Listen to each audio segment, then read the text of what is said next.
बस बस highly माई माई माई माई माई माई का भइल? माई हमार नौकरी लाग गइल बा।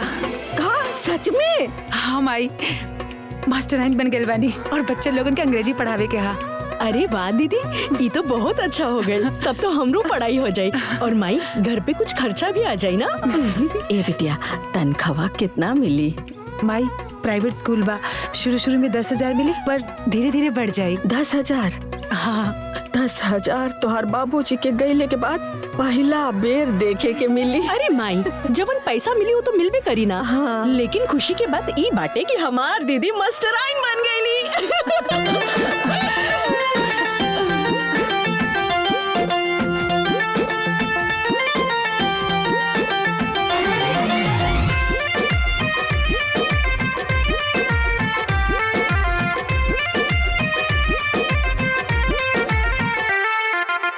मेहनत के फल मिलल, खुशियन से चेहरा खिलल, सुर भइल गौआ में, घरवा में नौकरी मिलल।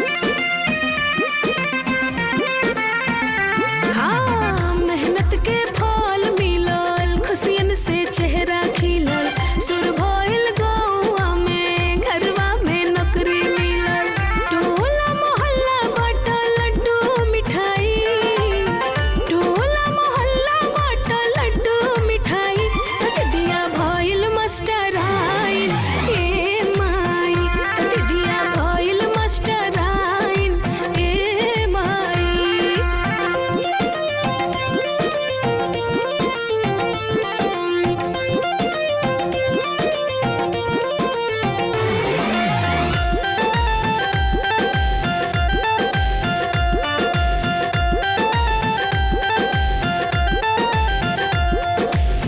होके तैयार सवेरे ही दीदिया जई है पढ़ावे स्कूलिया में। मिस जिया मैडम जी कही है सब लइका, डंका बजई है पूरा दुनिया में। अच्छा से चली अब तो हमरो पढ़ाई, अच्छा से चली अब तो हमरो पढ़ाई, तक दिया भइल मास्टराइन। हे माई, तक दिया भइल मास्टराइन। हे माई।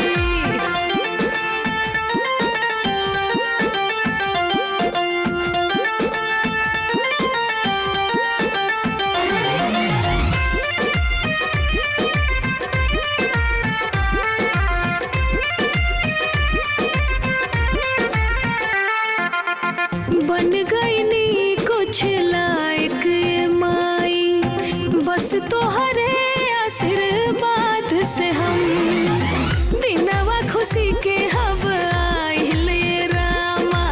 मिट जाई अब सारा गम, रौनक रही अंगना बहार अब छाई, रौनक रही अंगना बहार अब छाई, तक दिया भइल मास्टराइन। हे माई, तक दिया भइल मास्टराइन। हे माई।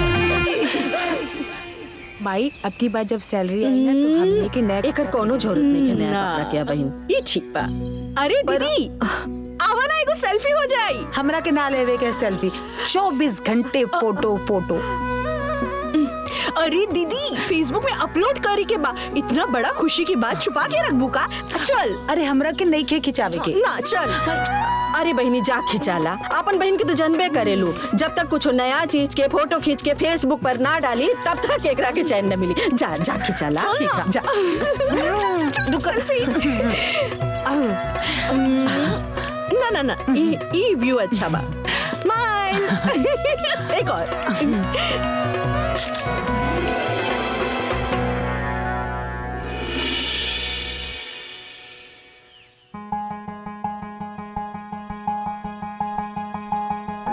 अरे हमार दीदी मास्टराइन बन गईली। माई माई मम्मी मम्मी हाई देखा। का भेल रे? तोरी आदत हमके बहुत खराब लागेला। जब देखो तब चिल्लात रहेले या तो मोबाइल में घुसा रहेले। अरे देखा था सीमा पोस्ट डलले बाड़ी, सुधा दीदी की नौकरी हो गई, वो भी प्राइवेट स्कूल में मास्टराइन हो गई। हम तो बहुत खुश बानी। मास्टराइन नु भाई है, कोनो कलेक्टर तो नहीं की भाई ना। कितना तनख्वाह पाजी है? वो है 10-12 हजार। बस 10-12 हजार ना, इतना तुमकर आवे जाए में खर्चा हो जाई। अरे वो कुछ तक कमाई इनके, लेकिन घर में बैठ के उरील तो ना बनावती या कुछ तो कमाती अनु। तू तो बिल्कुल ना बोली है, बिल्कुल ना बोली है तू। ताना मार लायक बिल्कुल नहीं खू। सुपवा हंसा थसा चलनियो हंसा जकरे 72 को छेद। ए देखी हमार बिटिया के तो कुछ बोलिया मत। वो ऐसा वैसा नौकरी ना करी। कौन जरूरत में एकरा नौकरी करे खातिर? हमार बिटिया नौकरी करी तो सरकारी करी, सरकारी नहीं तो कुछो ना, बुझला? ठीक बा। अरे नाव भाई कितना बार तरह ऐसा भागवा गिरी। ठीक बा, वो देख ले।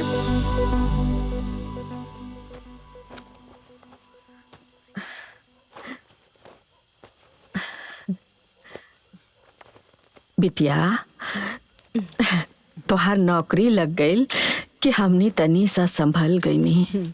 अब बस एक एक करके हमार दोनों बिटिया के बिहा हो जात, बस हमार जीवन सफल हो जात। बाकी चिंता इहे बा कि बियाहवा होई कैसे। माई तू बेकार के चिंता करत आड़ू। अब हमार जॉब लग गइल बा ना, धीरे धीरे पैसा जोड़ के पहले सीमा के शादी कर दे, ओकरे बाद पैसा जोड़ के अपन शादी कर ले। काहे दीदी, पहले हमार ब्याह काहे होखी, तोहार काहे ना होखी? दीदी तू ना बहुत चालाक बाड़ू, हमके ई घर से भगावल चाहताड़ू। ना सीमा, हम ऐसा ना सोचतानी। हम तो ई कहतानी कि ऐसे करे में सब कुछ आसानी से हो जाए। हम कुछ ना जानी, पहले तोहार ब्याह होखी। समझा सीमा, पहले तोहार ब्याह। दीदी पहले तोहार ब्याह होई, तोहार होई, तोहार होई, तोहार होई, तोहार होई, तोहार तोहार तोहार। अरे भाई बस, जे जैसे बा ओकर वैसे बिहा होई। और रहल बात पैसा के, तो तू लोग चिंता मत करा, हम बानी ना। खेत खरियान बेच के तू लोगन के बिहा कराई। अब जा दोनों जने जल्दी जल्दी तैयार हो जा, चाचा के पास जाए के बा। और तोहार नौकरी के खुशखबरियों चाचा के देवे के बा। जा जा जा तैयार हो जा, हम हूँ तैयार हो जाता नहीं। चला चल। अरे माई माई। चाची हमार टीचर के नौकरी लाग गइल बा, रउआ लोग के खातिर मिठाई लाइल बानी। पता बा, बाकी का फायदा इस नौकरी की? जब चाहे निकाल दे और जब चाहे रख ले। ऊपर से तनख्वाह ऐसन कि आदमी के पेट न भरे। ये कोनो नौकरी बा? हाँ तो चाची। सीमा, ए छोटको, सुधा कहाँ जिंदगी भर नौकरी करतिया। अरे वो जब ले करतिया तब ले करतिया, यही बहाने ओकर मनो लगल रहेला और 2-4 पैसा हाथ में आई हो जाला। अरे दोनों के शादी ब्याह करके ससुरारे भेजल जाए कि या बैठा के नौकरी करावल जाए। सही कहत बाड़ू भौजी, संध्या नु बिल्कुल सही करत बिया। चुप रही जी, रवा के तो सब सही लागेला।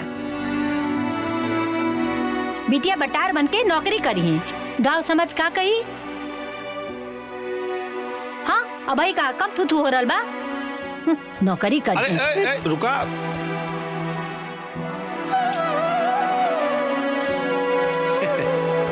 इली बड़की माई पानी पी ली। भौजी पानी पिया। ए बेटा ला लो ला बिटिया पानी पिया। अरे थोड़ा खाना बेटा। ली माई पीला पानी पीला। ए महाराज, हमार दोनों भतीजी आयल बाड़ी सन। अरे वह फोन रखी, हम शाम के आके मिल ले। हाँ रखे। बबुआ जी। अरे भौजी आई आई आई, बैठी बैठी बैठी बैठी। का कोनो बात बका बताई?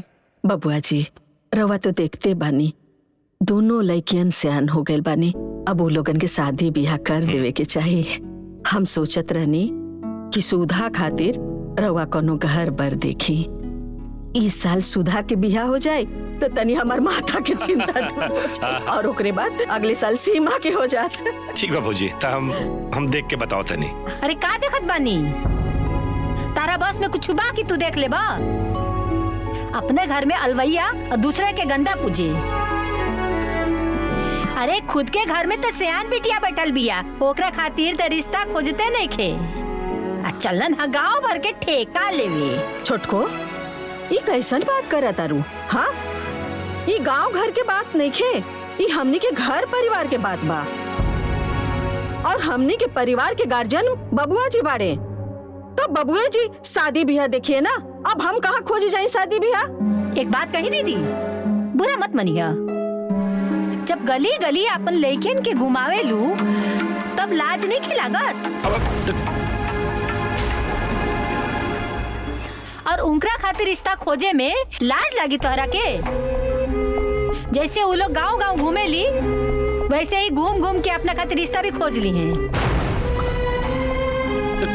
देखी दीदी, ये सब झेलल अपने बस के बात ना है। तू ही रिश्ता फिस्ता ना खुदे देख ली है। माई चला, देर होता। चला चला भौजी, चला भौजी, चला हम देख के हम कुछ बताओ तो नहीं। चला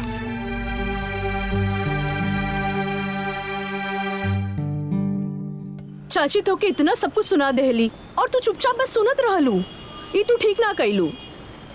बिटिया, जब समय खराब होला ना तो सब कुछ बर्दाश्त करे के पड़ला। कूलर कपड़ा में दाग ना लगे के चाहिए। तो माई ये बात सबके सोचे के चाहिए। हाँ। हमनी के केहू खर्चा ना चलावे लसन, जब देखा तब सबके सामने हमनी के बेइज्जती कर देनी। अरे तू लोगन के पता बना ओकर स्वभावे ऐसन बा, तो का करल जाए? ओकर बात के तू लोग बुरा मत मानल करा, जाए दा ओकरा के। ना माई, जब तक उनकरा के जवाब ना मिली ना वो ऐसे ने बोलत रही। हाँ, वो देखा ऑटो वाला। हाँ। एक पूछा चली कि ना। भैया रामपुर चले क्या? हाँ हाँ बैठ जाइए। बैठे माई, चली माई। बैठ। चलिए भैया।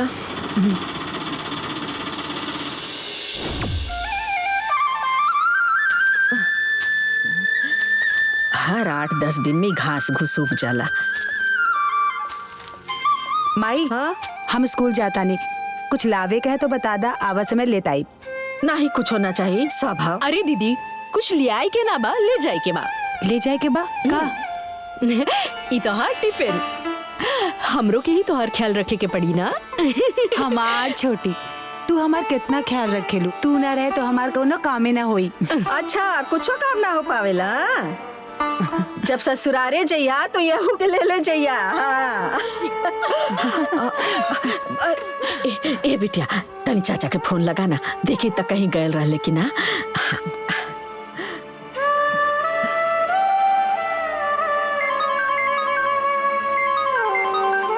देखा ना, सुधाई फोन करते रही, बुझाता भौजी हमरा से बतियावे चाहते रही। ए जी, फोन रखी। अब रखी देखा, फोन रखी। और एक बात सुनी, उनके बिटियन के बिया के चक्कर में पड़े के आपके कोनो जरूरत ना। उनकर बोझ अपने कपारे पे लेवे के कोनो जरूरत ना बा। फोन नहीं के उठावत चाचा, फिर से लगावा तानी। हाँ, अपन बिटिया के भी बिया करावे के बा, ओकर पढ़ाई लिखाई देखे के बा, सबसे उन्हों के लेके चली। अरे कौन मार हमरा के खर्चा उठावे के बा? अरे तो हमरा खाली बियावे नु खोजे के बा। चल हम कूल समझत बानी, पागल ना बानी। वही लालच में तो लस्करा लगैले बड़ी कि तू खोजबा तो खर्चा तू ही करबा। एहिले कहा था कि उनकरे लड़कियन के बियाहन के चक्कर में आपके ना पड़े के बा। देखा चाचा फोन नहीं के उठावत। लगा था छुटकी मना कर देले हुई फोन उठावे से, यही से बबुआ फोन ना उठावत ताड़े। माई तू टेंशन मत ले, हम जाता नहीं, स्कूल के लिए लेट होता। हम दीदी के छोड़ के आवत है।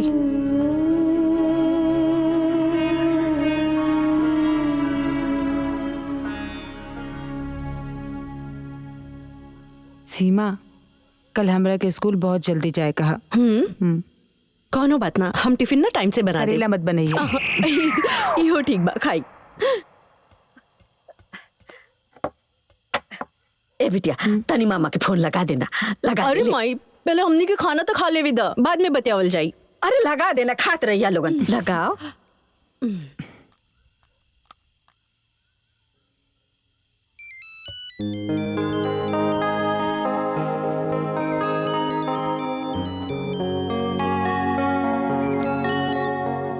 हेलो मामा जी प्रणाम। खुश रह भगिनी, काल चल बा। सब ठीक बा। हाईली माई से बात करी। हाँ भैया प्रणाम। खुश रह बहनिया, काल चल बा। हाँ भैया सब ठीक बा। भैया कल आ जैती त बहुत अच्छा रहत। एगो जरूरी बात करे के बा। कोनो परेशानी बा का बहनिया? अरे नहीं भैया, कोनो परेशानी नहीं के, बस रउआ आ जाई। अच्छा ठीक बा, हम काले आवतानी।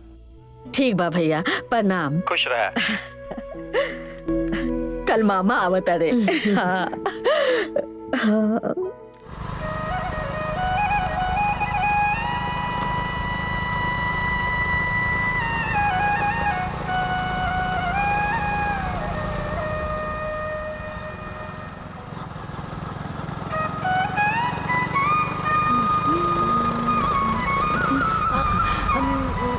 मामा जी। अरे मामा, मामा जी। मामा जी, मामा जी। अरे नहीं। अरे मामा का पैर छू के नरक भेजेगा बा का? भगनी और ब्राह्मण एक समान होला। चलिए मामा जी चलिए। भैया खुश रह बहनी, खुश रह। आई भैया। हाँ आई। चलो। आई भैया, बैठी। और सब ठीक बा। सुन ले ते पढ़ावे जाली मास्टराइन हो गेल बाड़ी। हाँ मामा जी। अच्छा बा, कितना देला कुल? अबे ता 10,000 मिलेला। वाह, बहुत बढ़िया बा। हाँ भैया। भैया जहाँ कुछ ना रहे वहाँ 10,000 भी बहुत दे बा। अच्छा बहनी, ये बताओ कौन बात कहे कर रहल? भैया रउआ तो देखते बानी, दोनों बेटियन से आन हो गए बानी। कहीं रउआ घर पर देख लेती तो सुधा के यह साल बिहा कर देती। अच्छा था, ये बतावा तू अपने देवर से बात कैले रहलो कि ना? कहनी ता, बाकी पता न काहे ध्यान ना देत बाड़े वो। अरे कुछ बात नहीं है, हम बानी ना, सब हो जाए। कैसन बिया चाहे, का दहेज देवे के बा? अब घर द्वार ठीक ठाक रहे के चाहिए, और रहल बात दहेज के, तो तनी मनी खेत बा बेच उच के दिया जाए। अच्छा तो चिंता मत करा, हम बानी ना। अच्छा हम चलत आनी, हमारे घरे बहुत कुछ काम बा। अरे नहीं, खाना खा के चाहिए। बाकी जो मामा खाना खा के चाहिए बनावा दोनों जने। इतना जल्दी कुल सयान भैली? हाँ भैया। खबरदार, जे बियाह के जिम्मेदारी लेनी था। एगो बात सुन ली, हमरा से बुरा केहू ना होई, बड़का चल रहा दानी बने। अरे महाराज, बहनोई ना हमें, बहन परेशान ही है। ऐसे में बहने के बियाह खोजले में कौन दिक्कत हो जाई? और वैसे भी तो है कौन परेशानी हो जाई? माँ परेशानी उरा ना बुझाई, वो हम समझातानी की का परेशानी है। अरे बियाह खोजबा करईबा तो ओमे खर्चा भी उठावे के पड़ी, बता देता नहीं। अरे ऐसा कौनो समस्या ना बा। बहन कहले बा कि खेती बाड़ी बेच के बियाह होखी, पैसा के कोनो दिक्कत ना होखी, बस खाली बियाह खोजे के बा। अरे भाई, बहनोई अगर जिंदा होते हैं तो ऐसा कोनो समस्या ना होत। और बहन अकेले औरत होके बियाह कहाँ खोजी? ऐसे में कुछ हमनियों तो सोचे के पड़ी। अच्छा तो तू बड़का ना जिम्मेदार बने के कोशिश मत करा, ठीक बा? उनका देवर बाड़े। अरे देवर ओलाग रहता तब का? कुछ भी हो जाए, लेकिन बीच में रउआ नहीं खे पड़े के त नहीं खे पड़े के। जौने 2 पैसा रखले बानी ना जमा पूंजी, वो खत्म हो जाई। नहीं खे खोजे के तब मतलब नहीं खे खोजे के, बता देता नहीं। अरे भाई, हमेशा हड़कम मचोले रहलू। जा एक गिलास पानी लेके आवा, जा। पानी लेके आवा तनी। दीदी, हाँ एक बात बताई। बोल। माई ने जैसे तारा ब्याह खातिर पगला ही गइल बाड़ी, पूरा है ना? हाँ, जब देखा तब हर जगह एक के गिरट सबसे लगावले बिया। हमार सुधा की ब्याह देखला, हमार सुधा की ब्याह देखला। है ना? सुनी ना तो तोर खैर नहीं। जब देखा तब तू दोनों के खिसिर खिसिर लगल रहेला। भाई हाँ? हमने के तो ऐसे ही बात करके हंसत रहनी। अरे चाची। हाँ चाचा पीछा। अरे चाची, ये लड्डू मिठाई ये का? अरे हमरे गुड़िया का बियाह तय हो गइल बना। आई चाची बैठी। साजो। हाँ, वो कहा ना कि छेकैया हो गइल बा गुड़िया के, तो सोचनी है कि बहना पाहुर बांट दे। ये बहनी, जब केहू के बिहाई के बात सुनीला ना हमार करेजा खुशी से गदगद हो जाता। सही कहता नहीं दीदी, केहू कभी बिटिया बहन होके जब बियाह शादी तय हो जाला ना तो खुशी तो होबे करेला। ए दीदी, ई चाची ना माई के रुआवे खातिर आ गेल बाड़ी। आज ना माई के रात भर नींद नहीं बस। शादी के बाद सुनते ही ना माई के नींदे गायब हो जाला। ए दीदी, हाँ सुधा के बियाह कब करता रू? ए बहनी, भैया के तो कहले हैं अब लइकवा मिली तबे ना बिहावा होई। अब उहुए के तो चिंता बा, हम कहा कहीं ए बहनी कुछ ता भैया के? हाँ? अरे तोहर देवर ना देखत हवा का? नहीं बहनी, उहो देखत बाड़े। अब जनबे करेलू शादी बियाह के मामला बा, जब ले 2-4 लोगन से ना कहब तबले कैसे होई? हाँ सही कहता रू दीदी। अरे गुड़िया के बियाह खोजे में तो गुड़िया के बाबूजी के चप्पल घिस गईल। आई जान ला कि सैकड़ों जगह देखा ना तब जाके तय भयल। ए दीदी, रउआ कहती ना त गुड़िया के पापा से कहती सुधा बदे लइका देखे के, काहे से कि उ केतना जगह घूमल आइल गइल बाड़े ना। ए बहनी, कहा ना हमार सुधवा खातिर लइका देखे खातिर। ठीक बा दीदी, कहब हम गुड़िया के पापा से। ठीक बा दीदी, चला तानी, बहुत काम बा ना। ठीक बा ठीक बहनी। है दीदी, ठीक है। खुश रहा, खुश रहा। जाता संभल कर जा। चलिए।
माई फिर से रोवे लगलू।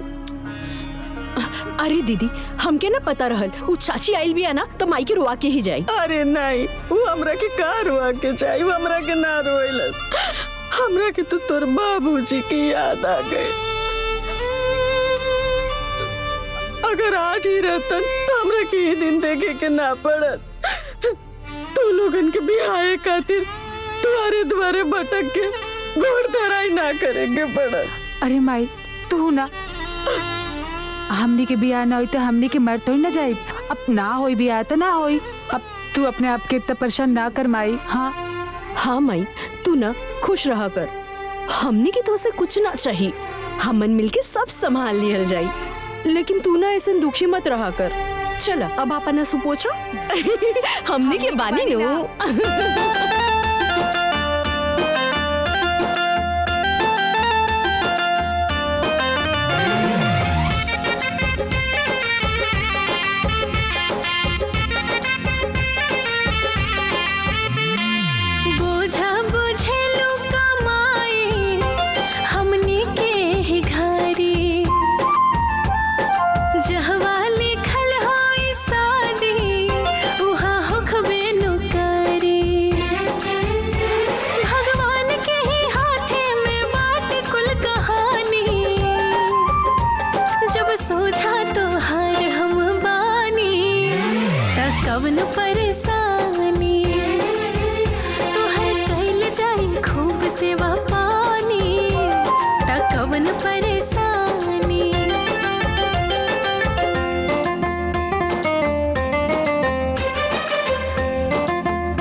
चैन से जिंदगी आना काटेला।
कवन परेशानी तोहर कैल जाए खूब सेवा पानी त कवन परेशानी।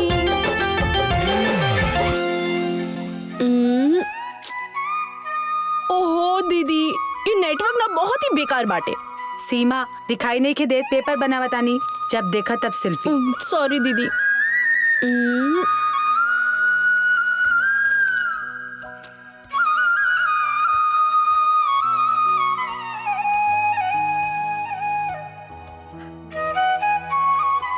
ए सीमा, हाँ तनी मामा के फोन लगाव ना,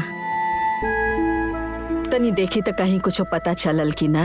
माई तू हो ना कोनो बात के पीछे ही पड़ जालू। सही बात बाटे माई। अरे कहीं देखिए तकिए तबे नु बताइए, तू काहे परेशान बाड़ू? अब आ दिया तू लोगन के तो एगो बात बोल दा ना त लगेलू बोखला खनी उधेड़े। लगा फोन।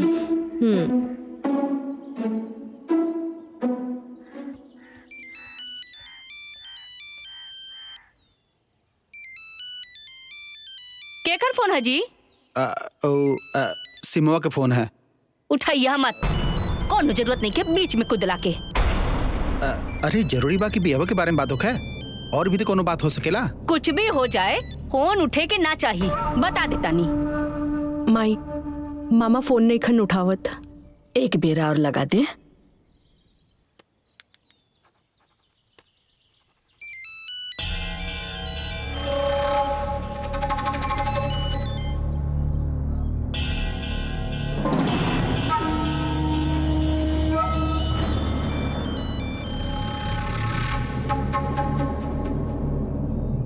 नहीं खन उठावत। बतावा कैसन समय आ गइल बा, आपन सगा भी साथ देवे के तैयार नहीं खे। सही कहल जाला, आपन पराया के पहचान खराब समय में आवेला। ओह माई, हो सकेला मामा कहीं बिजी हुई है ना, तो उठाइते ना। तू ना बेकार में परेशान बाड़ू। हाँ लगा तो कहीं कुछ काम में लग गए हो ये। हाँ हाँ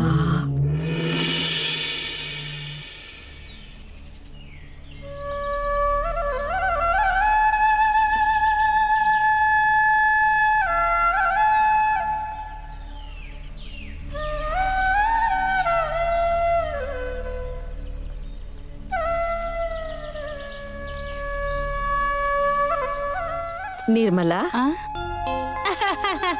आई ना दीदी, बैठी। आई बैठी। का होता? अरे दीदी का बताई, जान जाई कि जब से गुड़िया के बियाह पड़ल बा ना, पूरा परिवार वही में व्याकुल बाटे। आ जानते बानी कि जब स्टैंडर्ड शादी खोजी तो स्टैंडर्ड तैयारियां तो करे के पड़ी। हाँ बहनी, वो तो करे ही के पड़ी। हाँ। ए बहनी, तनी गुड़िया के बाबूजी से कह दे तू हमार सुधो खातिर एगो लड़का खोज देते।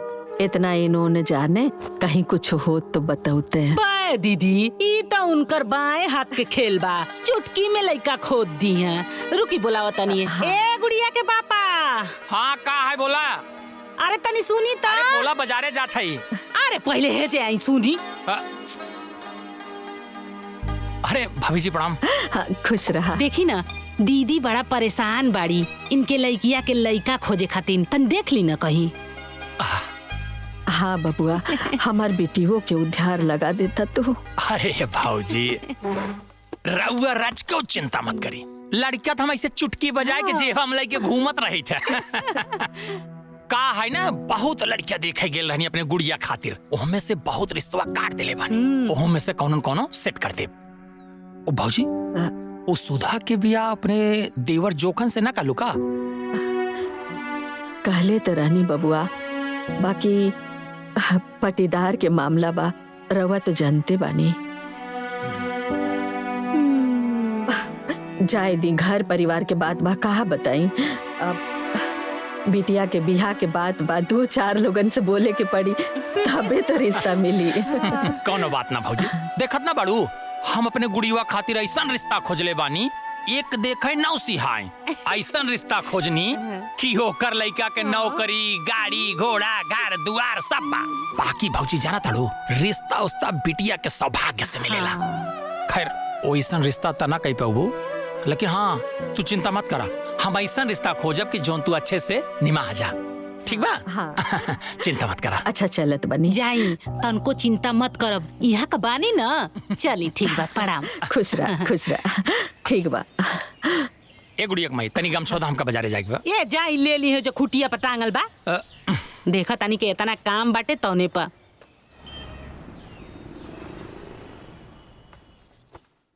और बताई दीदी, आज कैसे हमरा घरे के रास्ता भुला गई हा? जनते बाड़ू गुड़िया के बियाह तय हो गइल बा, त ओकरे खातिर सर सामान खरीदे शहर आइल लनी है। त सोचनी है कि लगले तो के न्योतो दे दी, काहे से कि फिर मौका ना लागी ना। हईला न्योता कुल परानी के आवे के बाद, ठीक ना? अइहा जरूर भुलैया माँ। हाँ हाँ दीदी जरूर आवल जाई, सब जने आवल जाई।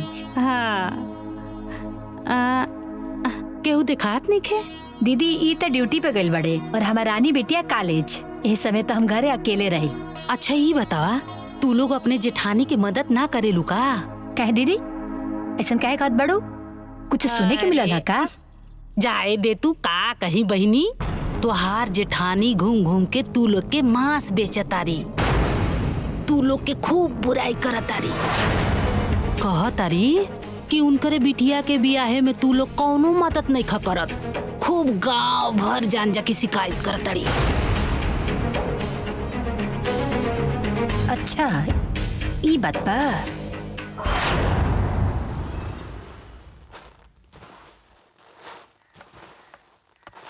का दीदी? हाँ रवा गांव घर में घूम घूम के हमनी के शिकायत कर रहल बानी। नहीं छोटको, हम केहू से कुछो शिकायत ना कइनी है। हमनी के सुननी है कि रवा गांव घर में घूम घूम के ई कर रहल बानी हमार देवर हमार लड़की के बियाह खातिर लड़का नेखन खोजत। अरे रउआ से जब अपन बिटियन के बियाह नहीं के हो तो हमनी के तो शिकायत बनावता नहीं। हाँ काय हमनी के बेइज्जत करता दी? छोटको, हम केहू से कुछो ना कहनी है, हम तो बस अपन सुधा के बिहाई खातिर एक दो लोगन से लड़का खोजे खातिर कहले रहनी है। कहलू? अरे चाची अगर कह देलू तो एमे का गलत बा? हाँ ये शिकायत हो गई का? और वैसे भी शादी ब्याह खातिर ना लोग बहुत से लोगन के कहेला। एमे गलत का बा? तू दोनों जाने तो चुप पे रहा, बोला मत बीचे में। दीदी रो आज के बाद हमनी के शिकायत कैली ना तो हमनी से बुरा क्या ना होई।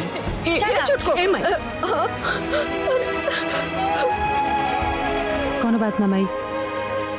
बैठ जाओ, बैठ जाओ, बैठ दीदी।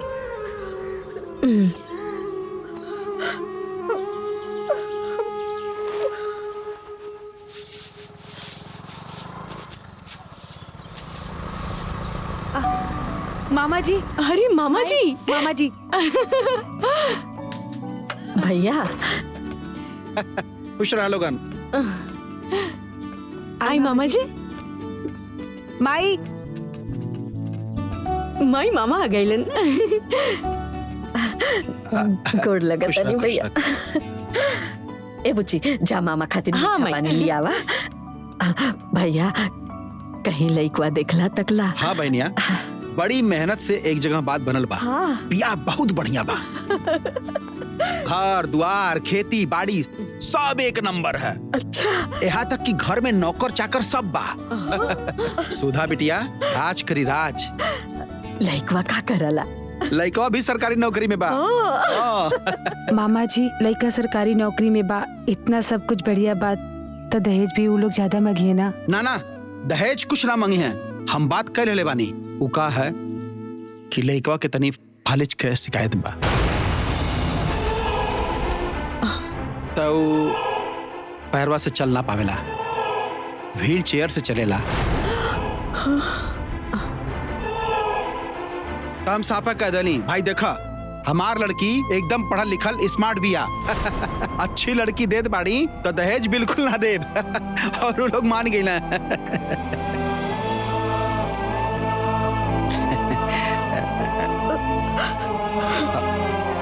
बहनिया बहुत बढ़िया बिया बा, जल्दी से दिन पाती रख के ब्याह कर दे। बाकी अरे बहनिया इतना बढ़िया शादी दिया लेके खोजले भी ना मिली। बस उतन की भर कमी ना रत ना, नहीं तो हमन के औकात ना बाकी उनके दरवाजे पे खड़ा हो सकेला। अरे चुपचाप आंख मूंद के बियाह कल। अब इतना बढ़िया बियाह अब ना मिली। मामा जब सब कुछ इतना बढ़िया बा तब काहे ना अपना बिटिया से करवा देता नहीं। बोला मामा, का आप ही शादी अपन बिटिया से करा सके नी? नानू का मामा, हमन तो आपके बिटिया समान बानी नू।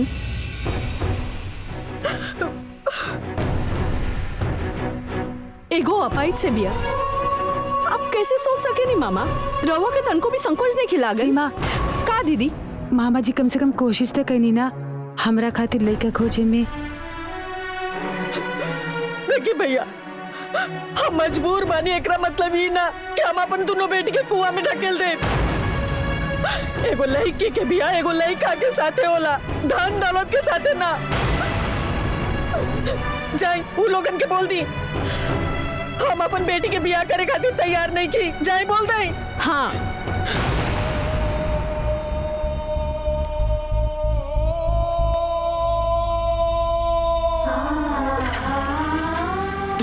तू रो मत माई, दीदी खातिर बहुत बढ़िया रिश्ता मिली।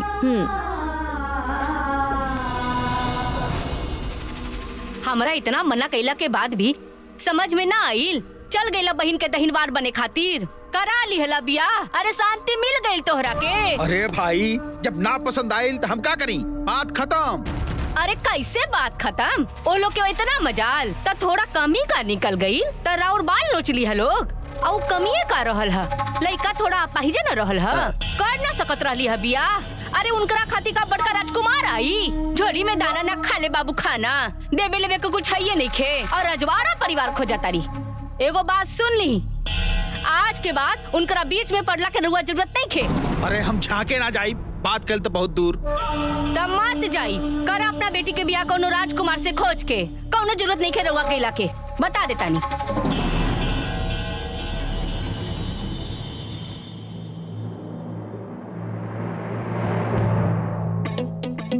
पढ़ चुपचाप।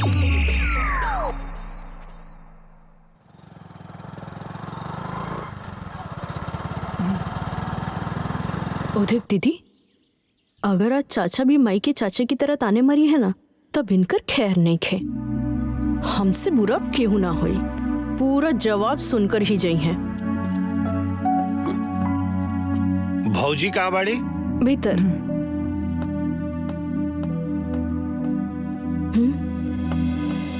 भौजी, ए भौजी, भौजी। हाँ अरे बबुआ, प्रणाम भौजी, बैठा। खुश रहा। उ कहा ना भौजी कि हमें को लड़का देख ले बने, बड़ा अच्छा बा, घर दुआर बा, खेती बाड़ी भी बा, लड़का बहुत मेहनती बा, बस पढ़ल लिखल नहीं खे। लेकिन हाँ, उ जो बालू वाला ट्रक होखेला नु, ओकर ड्राइवर बहुत रुपया कमाला। अगर जमे तो बोला हम बात आगे बढ़ाएं। अरे बबुआ, जब सब ठीके ठाक बा, लइकवा मेहनती बा, पैसों कमाता, तो कहा सोचे की जरूरत बा? बातचीत कर लिया जाए तो ठीक बा। काम आई इका कहताड़ू, दीदी डबल MA BA कैले बाड़ी, स्कूल में पढ़ावताड़ी, और तू उनकर बिया एगो अंगूठा छाप से करावे के चाहताड़ू। पगला गई बाड़ू का? देखा तारू भौजी, ये कैसे बोलती है, ये एक संस्कार है, देख ला। चाचा, हम सही तो कहत बानी, एमे संस्कार की का बात बा? अरे शादी बिया तो जोगी जोगी में होखेला कि जहाँ मर्जी वहाँ करा देवल जाए। देखा तारू कैसे जबान लड़ावती है, ये देखा कैसे जबान लड़ावती है। ए बबुआ, सीमा ठीके बोलतिया। शादी बियाह जोगे जोगे लोगन से होला, ई बियाह जाए दीना, एगो और लड़का देख ली। हाँ तो ठीक बा, जोगे जोगे रउआ लोग लड़का MA BA वाला देख के शादी करा ली लो। अब हम रउआ लोग के बीच में ना पड़ा, बिल्कुल कोनो मतलब। ठीक बा चाचा जी, कोनो बात नहीं खे। अगर हमार दीदी की ब्याह न हुई तो ना सही, बाकी आड़े तेड़े लड़का से ना हमार दीदी ब्याह न करी। हाँ ठीक हाँ बा, हाँ ठीक जाए बा, जाए कोनो बबुआ। काम आई, ये आड़े तेड़े लड़के से दीदी की ब्याह करावे के चाहताड़ू। अरे तू लोग ऐसे ही करबू तो लइकवा कहाँ से मिली, का मालूम? मिल जाई माई।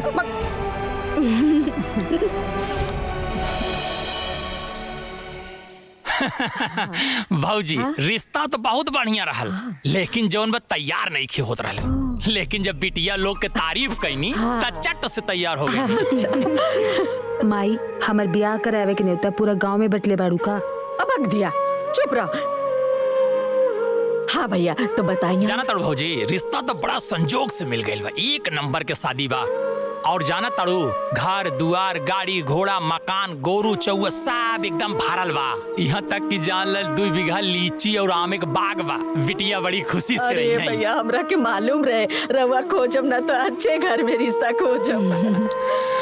बाकी भौजी तनिक सा खोट बा का यही कि लइकवा तू ब्याह बा। तू ठोकरे बिटिया बाटिन, बाकी तू चिंता मत करा।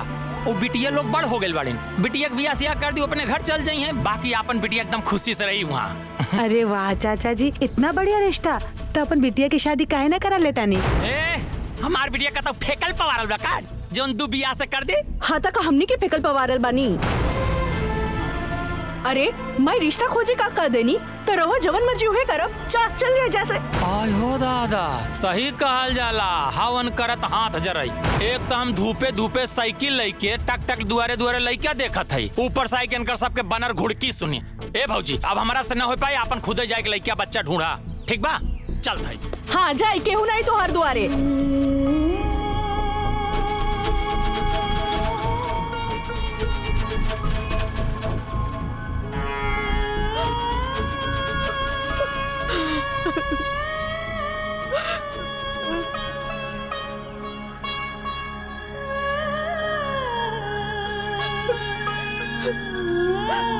रहुआ हमरा के दूधू बेटी के साथे बीच मझधार में छोड़ के चल गए ने।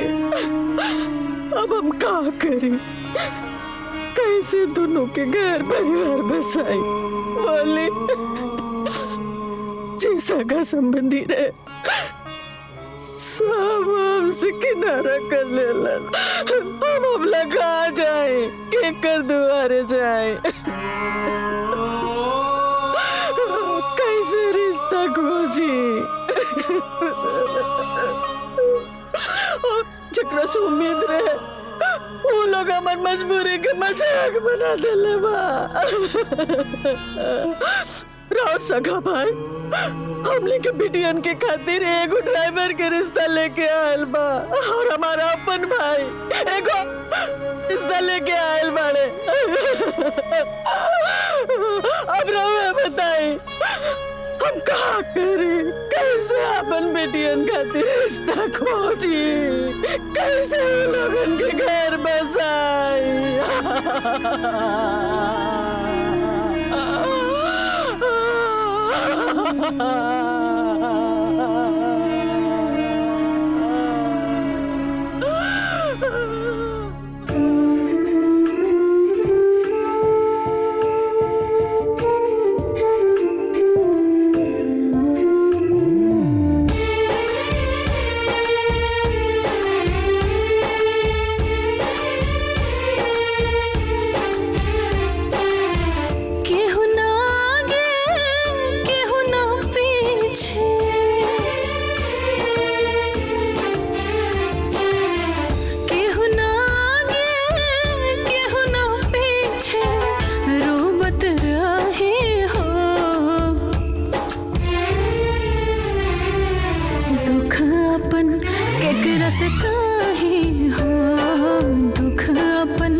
केकरा से काहे हो दुख अपन केकरा से काहे हो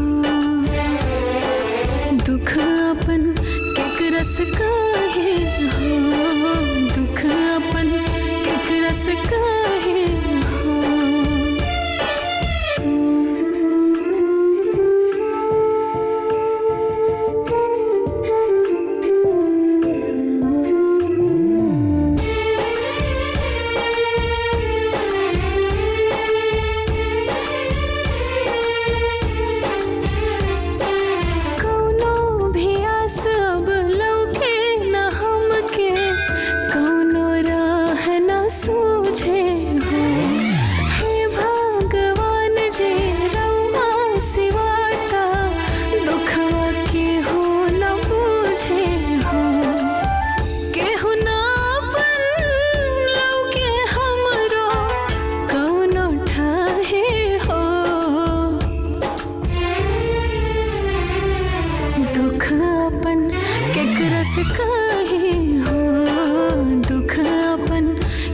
से काहे हो दुख अपन केकरा से काहे हो दुख अपन केकरा से काहे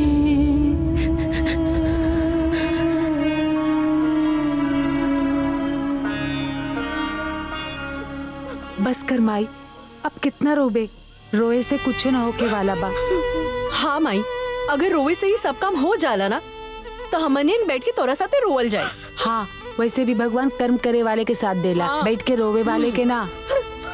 हम का करी बेटी, हमार बस चलत तो तू दोनों के बिया हम कब के कर देले रहती, बाकी हम मजबूर बानी, दूसर के भरोसे बैठल बानी। यही से माई, दूसर के भरोसा बैठला से ना खुद के दुख मिली। यही से कहता नहीं कि आज से दूसर के भरोसे मत रहा। तो का करी, तू लोगन के बिया कैसे करी? हाँ तो ना होई बिया तो ना होई, हमनी के बिया नहीं के करब, हमनी के तोरा साथ हमेशा ही घर में हमेशा हमेशा के लिए रह जाए। हाँ ई का कहत बाड़ू, क्यों जिंदगी भर अपन बेटी के घर में बिठा के रख ले बाका जे हम रखब? यह तो हम समझावे के चाहता नहीं माई कि आज ले केहू की बेटी कुआर रहली का नानू, बाकी जेकर बियाह ना बैल ओकरो हो जाई। देख माई, लड़का कुआर रहेला, बाकी लड़की केहू की कुआर ना रहेली। अरे कोनो न कोनो विधि व्यवहार से सबके बियाह हो जाला, ठीक वैसे ही हमन के हो जाई। अरे बाकी बियाह करे खातिर रिश्ता तो खोजे के पड़ी ना। तो ठीक बा ना, हमनी के अपन रिश्ता ढूंढ लियल जाई। तू लोग पगला गए बाड़ू का? हाँ, लड़की लोग अपन रिश्ता खोजे जाला का, जो तू लोग अपन रिश्ता खोजे जाइबू? अच्छा तो ठीक बा माई, आज ले केहू लड़की अपन रिश्ता खुद खोजे ना गईली, लेकिन हम दोनों एक दूसरे के रिश्ता खोज सकेनी ना।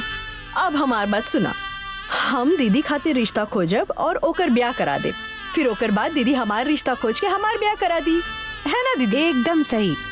अरे बिटिया, ई का कहत बाड़ू? हाँ, ई गांव समझ का बोली? तोरे चाचा चाची मामा मामी का सोची सब? अरे माई, केहू के कुछो सोचे दी, केहू के कुछो बोले दी, जब केहू हमनी के बारे में ना सोच ले तो हमन ओकर बारे में काहे सोची? और माई, अब तोहरा के ना चिंता करे के बिल्कुल जरूरत नहीं के, हमनी के ऊपर सब छोड़ दे, हमनी के सब संभाल ले। हाँ। अब रोल बंद कर। हाँ। अब ठीक बा, तू लोगन के जोन करे के बा करा।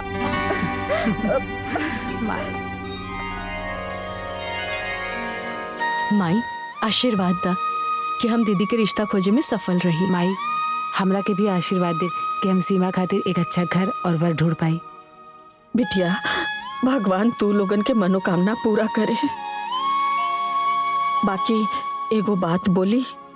बोली ना माई। बिटिया, एक बेर तू लोग फिर से सोचला, कई तरह से लड़की लोगन के अपन रिश्ता खोजल ठीक बा? अरे माई, हमन अपन खातिर रिश्ता खोजे थोड़ी जात बानी, हमन एक दूसरा खातिर रिश्ता खोजे जात बानी। बाकी बिटिया, आज तक कबो ऐसा ना भइल कि लड़की लोग। माई, अब जो कब्बो केहू न करे होके ना, उहे करे के चाहिए। और तू ना चिंता बिल्कुल मत कर, हमनी के तोर मान सम्मान बिल्कुल कम ना होके दे, भरोसा रखा। चल अब आशीर्वाद दा।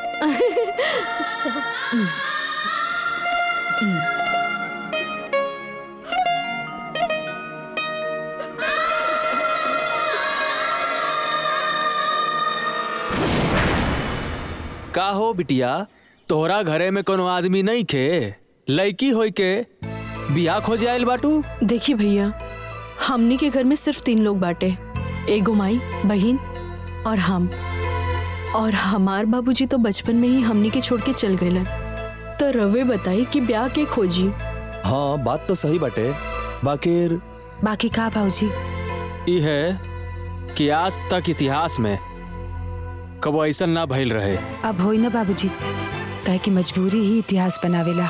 बाकी समाज स्वीकार ना करी और हम भी ऐसा रिश्ता ना कर सकीला।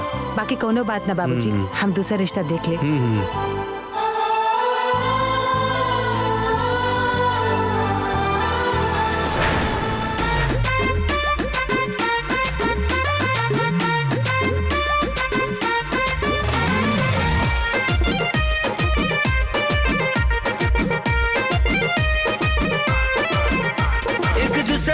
खातिर दोनों बार खोजे, निमन लोग निमन द्वार निमन घर खोजे।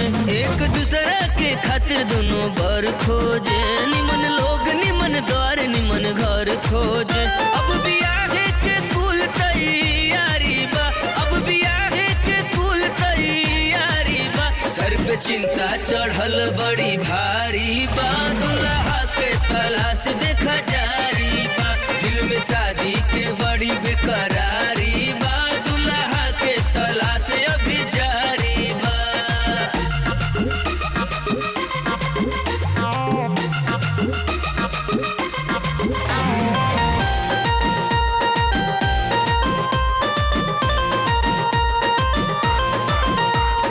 लइका बियाहे के जोग चाही सोच के, एने ओने दौरे दौरे जाली हो।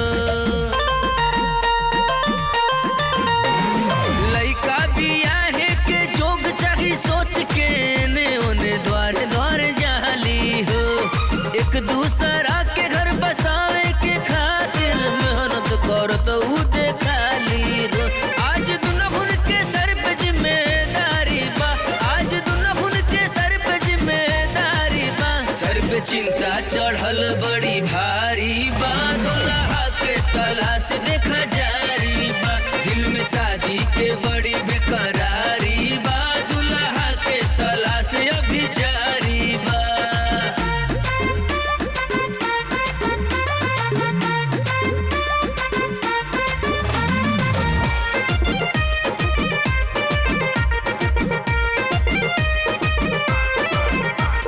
एक दूसरा के दोनों खोज खुशहाली हो के चाही बहिन ऐसान।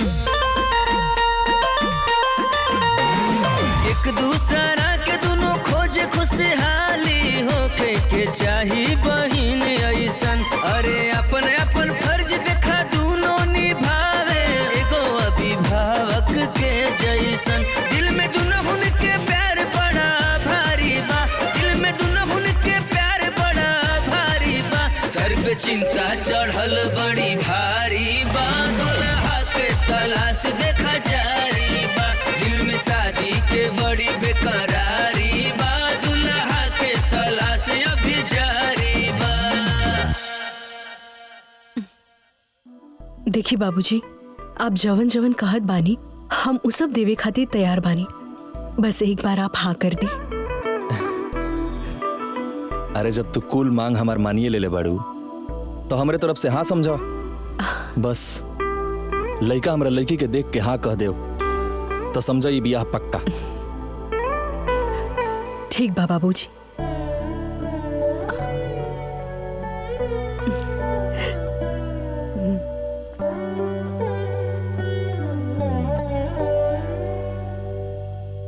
बिटिया कहीं कुछ बात बनल? माई अबे तक कुछ ना भइल, लेकिन तू टेंशन मत ले, जल्दी हम सीमा खातिर अच्छा लड़का ढूंढ ले। माई माई माई माई अरे हमार माई अरे हम दीदी खातिर लड़का ढूंढ लेनी।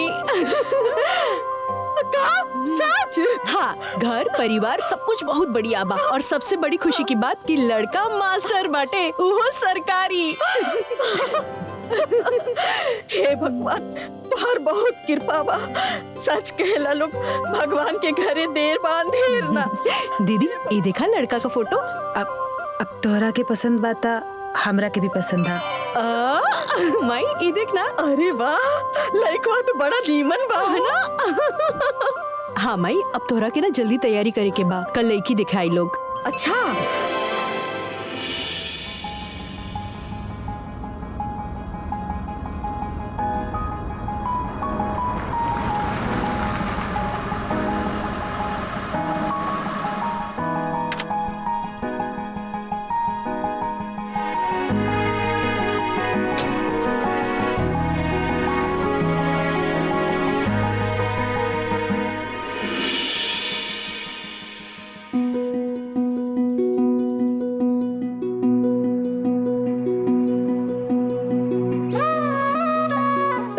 समधी जी और ली बबुओ के दी। समधिन जी रहो ली।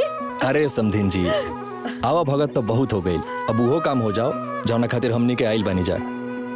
बिटिया के बुलाई ना। जी सीमा। हाँ माई। दीदी के लिए आवा बिटिया। हाँ।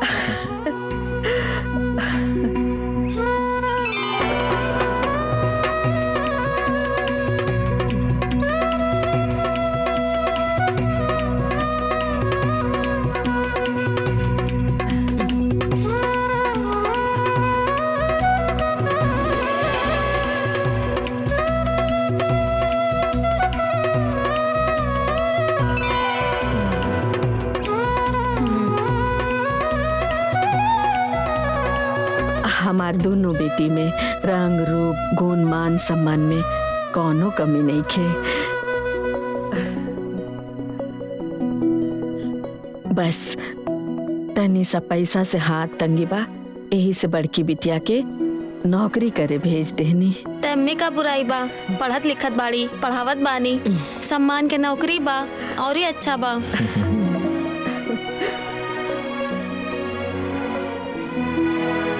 जितना हम सोचले ना रहनी है ना, उससे भी सुंदर बाड़ी हमार बहू। हम शादी खातिर तैयार बनी। दीदी धन्यवाद। लेकिन हमारे को शर्त बा। शर्त?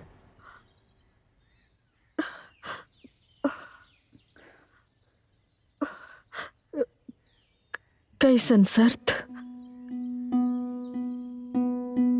हम बिना दहेज के शादी करब।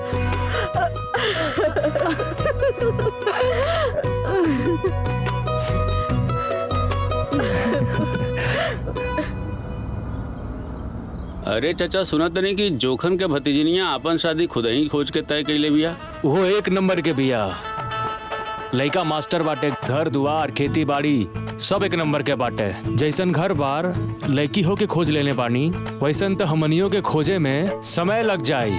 दोनों बहनियां बड़ी चालाक बाड़ी। अरे बहनी, उत्सव चालाक ना बड़े चलबाज बाटे। सही कहत बाड़ू बहिनी, हमके तो उन्नन चाल चलन से ये बुझाता ना कि उ सब लइकवा के फंसा लेने है स। अब तक का करबू, मजबूरी में बियाहवा कर ही के बा। जब भी होखे बियाहवा तो होके जात बा। चला बेचारिन के घर बस जाए, अब मजबूरी में केहू साथ देवे वाला ना ही बा, तो जौन करत बानी सा अपने मन से। चला छोड़ा, चला हमनी के अपन काम देखल जाए। चाची जी, सुधा दीदी की ब्याह तय हो गइल बा, यही से हम शादी के न्योता देवे आयल बानी। इली चाची जी। सुधा के शादी? हाँ। के तय करवैलस? हम अच्छा चाचा जी, हमके एक जगह और काट देवी के बा, हम जाता नहीं, शादी में आइन जरूर। ठीक बा, जा।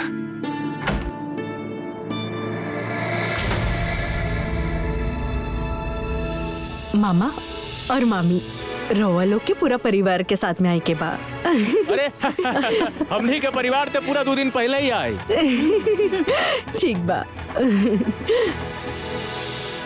चाचा जी, हमार बहन सुधा के रिश्ता तय हो गइल बा। अरे वाह। और ई रहल शादी के न्योता। चाची, चाचा, पूरा परिवार के साथ में आई के बा। हाँ ठीक बा बबनी आवल जाई। ठीक बा।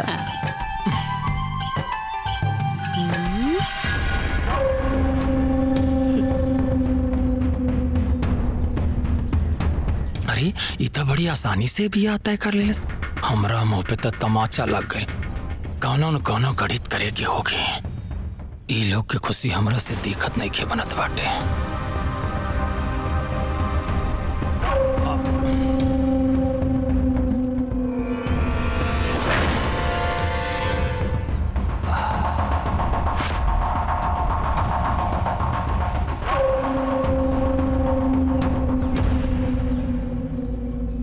सब कुछ तो हो गई, ब्याह तो करही के ना पड़ी। बात तो बहुत आगे बढ़ गई बा। शादी के कार्ड वगैरह सब बटा गई बा, न्योता हकारी भी सब बटा गई बा, सबके शादी के बारे में पता भी बा। हमने के बहुत बड़ा बदनामी हो जाई। अरे महाराज जी, जीवन भर जलालत झेले से अच्छा बा कि एक बार के बदनामी ठीक बा। बाप रे बाप, ऐसन बिटिया बिटार आज ले हम ना देखनी। बतावा, उठते ही भेंसारे जे कां कां करे लागे, ऐसन होला का? भैया मनई त छोड़ा, उड़त चिड़ई से उ झगड़ा करेली। अब का बताई, देखा बिटिया बिटार हन के बारे में कुछ कहे के ना चाहिए, लेकिन यही जान ला कि पूरे गांव के लौंडन के साथे बैठ के घूमेली। महाचरित्रहीन बाड़ी का? हाँ, अरे बतावा, गांव के लौंडन के साथे मुंह बांध के बाजार में जाई के जे गुलछर्रा उड़ावत होई, समोसा टिकिया खात होई, वो कितनी बढ़िया लड़की होई भैया। हाँ महाराज, देखा हम यही कहा कि आप गांव देश के सामाजिक और प्रतिष्ठित व्यक्ति बाड़ा। अब आप ही विचार करी कि वो चरित्रहीन घरे में लाओ ठीक बा कि आगे जैसे सोची समझे। चलत है, प्रणाम।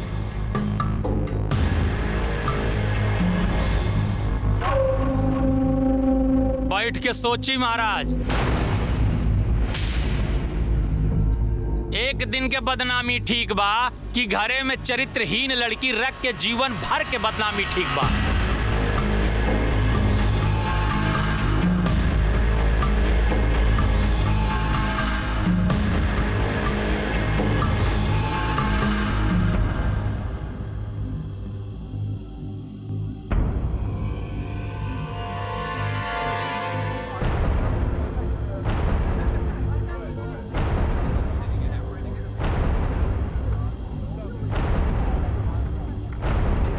बतावा, 10 बज गए बा, बेले बारात नहीं खे आइल बा। में भी तो ध्यान से रखिए, ठीक? अरे दूर के बा लोग, आवत होई लोग ना, आवता होई लोग, तई टाइम लगता है। देख लिया। अरे रहुआ देख के मिठाई लगवा ली ना महाराज। हाँ, आवत होई लोग। हाँ तो जा अंदर मिठाइया सेट करा ला। हम हो जाते। हाँ, देख ला, यो थथला जी बतियाओ तड़न। ए सीमा। हाँ चाचा। अरे वो भइल बारात ना आइल, कोनो बातचीत भइल का? ना चाचा, बात तो ना भइल। हो सकेला नाचे गावे में लेट होत होई। रवो परेशान जिन होई जाए, अपन व्यवस्था जारी रखी। अरे हमनी के सब व्यवस्था ठीक ठाक बा, बस बारात आइला में देरी बा। हाँ जाई चाचा हाँ, जी, ठीक बा, जाई। हाँ एक और। कहो भैया, ई बेला हो गइल बा, बरतिया रतिया आई कि ना? पता ना भैया, हमरा के का पता, शायद कुछ दाल में काला होखे।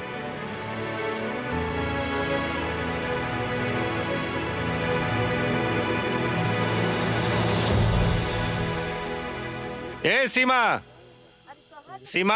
हाँ चाचा जी। बेटा यारा तो का भाई चाचा जी? ते दे तो लोग का नंबर देता, लगा के पूछी बारात लेके आवत हो लोग कि मजाक करते हो? ये देखी।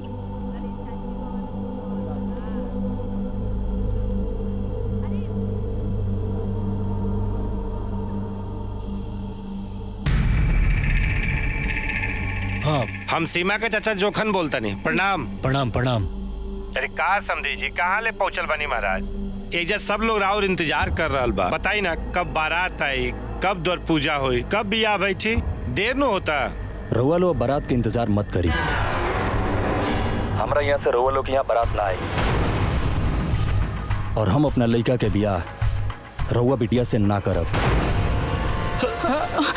चाचा जी, आप एका कहता नहीं, यहाँ सब कुछ तैयारी हो चुकल बा चाचा। ऐसा मत करी चाचा जी, न तो हमने कहीं मुंह दिखावे लायक ना बची। ठीक बा, रखा तानी। हे भगवान।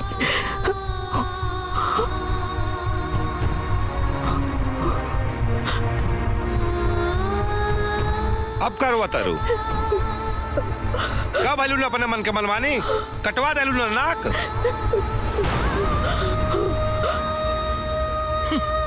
मुंह पे करखा पतवा ले लू ना।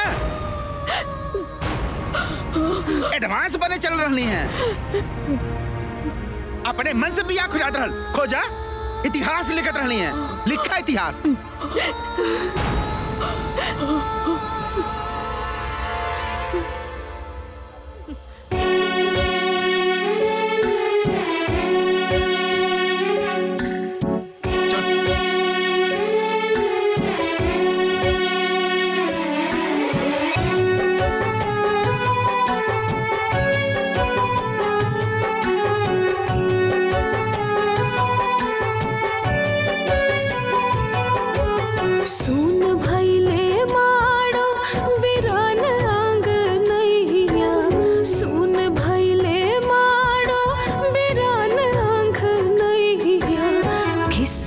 से हर लिमाई तोहरी चिरैया, किस्मत से हर लिमाई तोहरी चिरैया।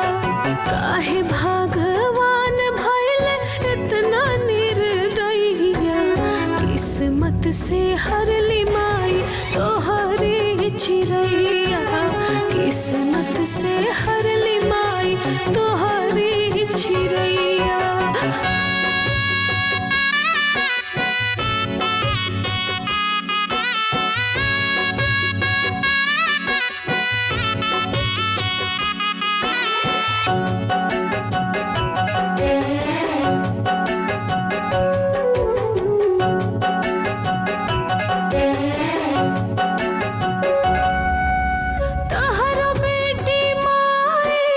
किस्मत के छोट हो राम जी भी नाही मोहाल हो, मारे लताना सगरो जमाना, सब कुछ देख रह जाले हो। के होई जिंदगी के नाव के खेवैया, किस्मत से हर लिमाई तोहरी चिरैया, किस्मत से हर लिमाई तोहरी चिरैया।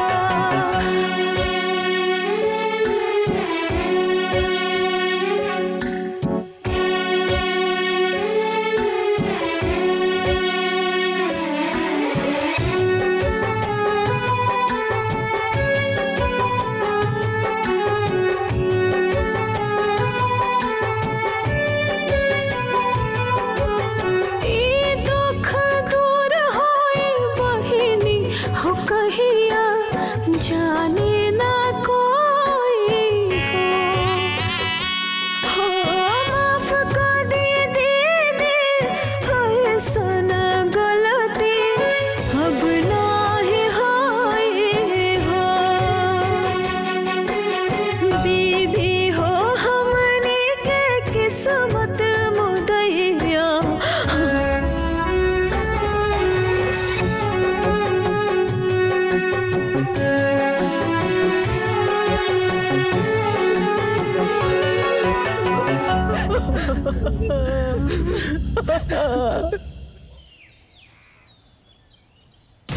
नहीं आई बारात, टूटा दुल्हन का अरमान। गरीबी फिर एक बार किसी लड़की की दुल्हन बनने का सपना किया तार तार। लड़की हुई निराश। यह घटना सोनभद्र जिले की हाथी नाला गांव की है। गांव के एक बिन बाप की लड़की सुधा की कल रात बारात आने वाली थी। पूरी रात दुल्हन सुधा और उसके परिवार बारात के इंतजार करते रह गए।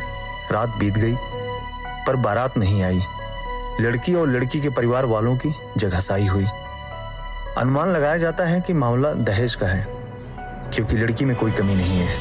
वह MA BA टीचर, सुंदर, सौम्य और सुशील है।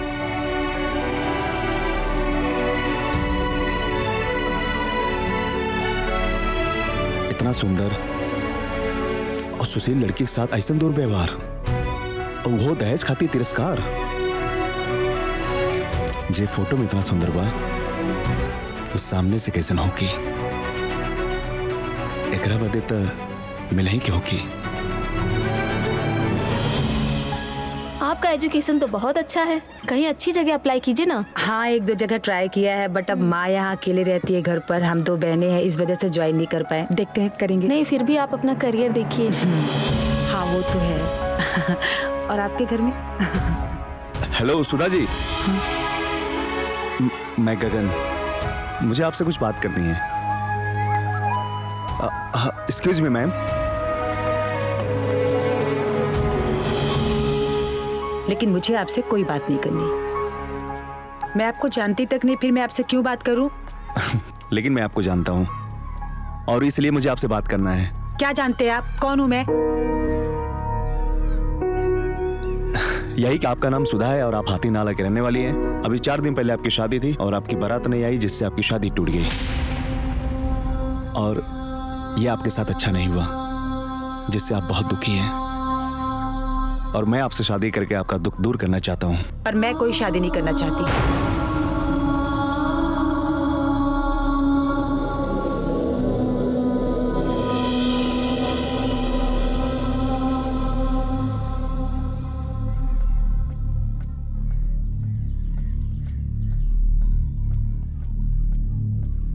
आपने मेरी बात का जवाब नहीं दिया।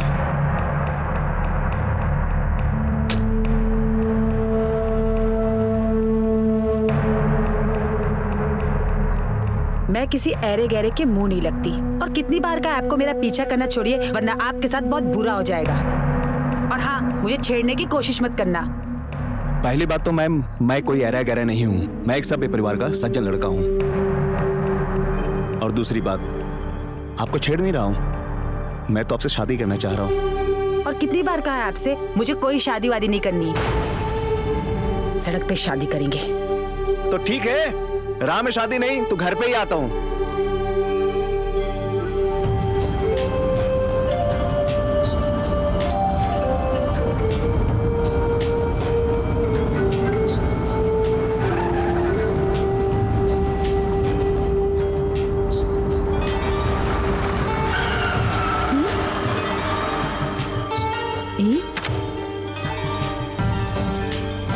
ई क्या है दीदी?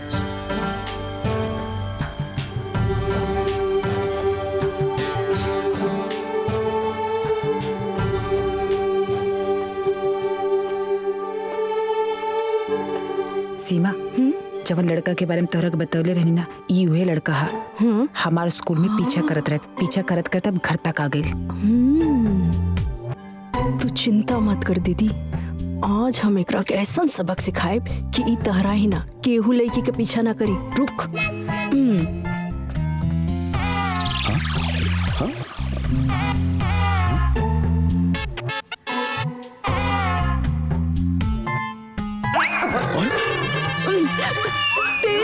अरे रहुआ रुकी ना, ये कहा करत बानी? तोहार इतनी हिम्मत, तू हमार बहन का पीछा करत बाड़ा? हाँ? तू हमन के ऐरा गैरा समझ ले बाड़ा का? आज तोहरा के पता चली कि हमन कौन धन के हो रहा होखी। अरे रहुआ कहा करत बानी? पहले हमारी बात तो सुनी। का सुनी? बोला। देखी, हमार नाम गगन बा, हम एक इंजीनियर बानी।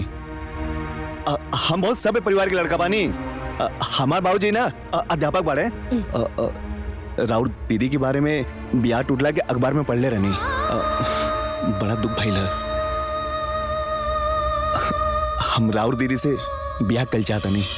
हम बाबूजी से बात कर ले बानी। अच्छा तो ठीक बा, हम तोरा घर चलब और हम खुद बात करब। हाँ, आई चली ना। अरे शिवा, पागल हो गई बैठो का? एक अनजान आदमी के साथ कहाँ जात बैठो? अरे दीदी तू घबरा जिन, हमके हमार रक्षा करे आवेला। चली, रुक जा, हम आवत हैं। हाँ चली ना, बैठी। हाँ।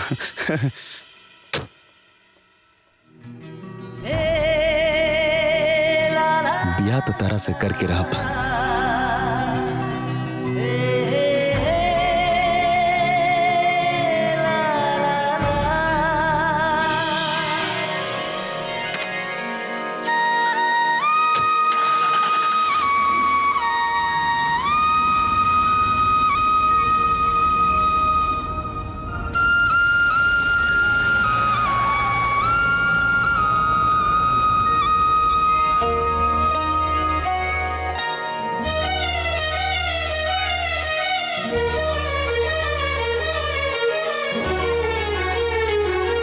बबुआ जी दोनों लड़कियन सयान हो गए बानी। कहीं रहुआ घर पर देख लेती तो सुधा के यह साल बिहा कर देती।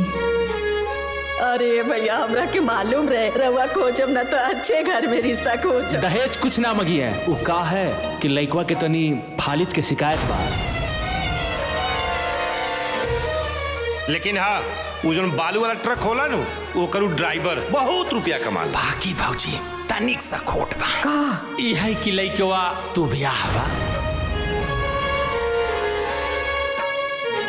अब का बताई, देखा बिटिया बिटा रहन के बारे में कुछ कहा के ना चाहिए, लेकिन यही जान ला कि पूरे गांव के लौंडन के साथे बैठ के घूमेली, महाचरित्रहीन बाड़ी।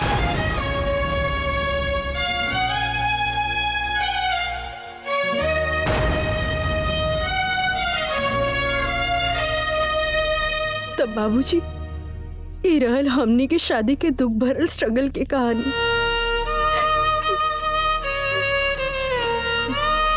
तू चिंता मत कर बेटा,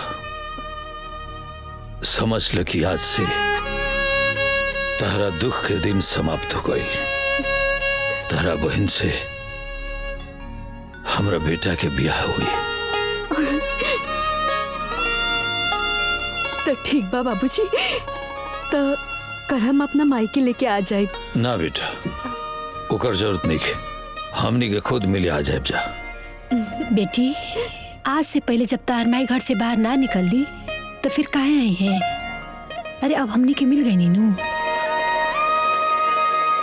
ठीक बा माँ जी, अब हम जात बानी, न तो माई दीदी ना परेशान हो जाए। बेटा इनके के बढ़िया से घरे ले जाके पहुंचा दो। जी बाबूजी। चला चला।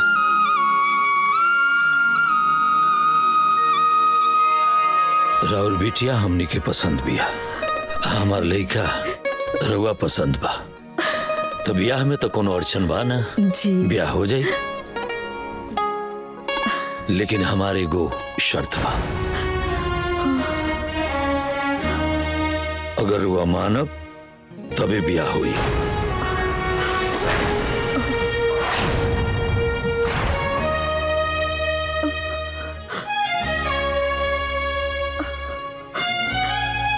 कैसन शर्त? दहेज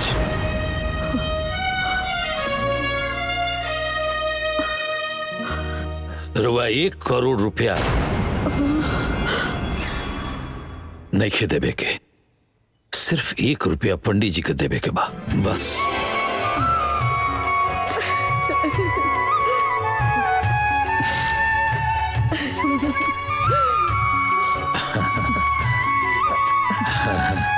भाई साहब हम अगर अपन बेटी लोगन के कुछ ना दे तो गांवपुर के लोग का कही हैं, और फिर रवो के घरे तो देखे वाला लोग आई हैं। राउर इज्जत के सवाल। रुआ चिंता मत कर, हम पहले ही सारा सामान रुआ घरे पहुंचवा दे, रुआ गांव समाज के दिखा दे, राउरो श्रद्धा रह जाई बस। अब आपके जैसन मर्जी। और हाँ सीमा के ब्याह की भी रुआ चिंता छोड़ दे, हम कोनो बढ़िया घर बार देख के एके मंडप में दोनों ब्याह करवा दे, ठीक बा? भाई साहब रउआ सब जैसे रिश्तेदार पाके हम तो धन्य हो गई। ये सब ना, अरे हमनी धन हो गई नी लक्ष्मी जैसन बहुरिया पाके।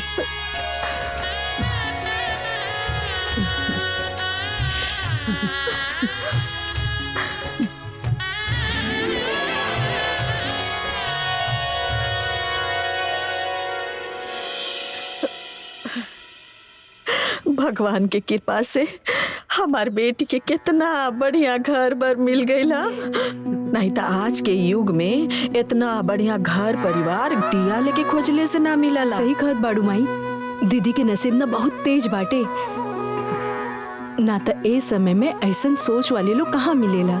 बतावा, दहेज लेवे के बजाय ऊपर से शादी का पूरा खर्चा उठावत बाड़ी, और तो ऊपर से हमन के मान सम्मान बढ़ावे खातिर दहेज का पूरा सामानो खरीदत बाटे।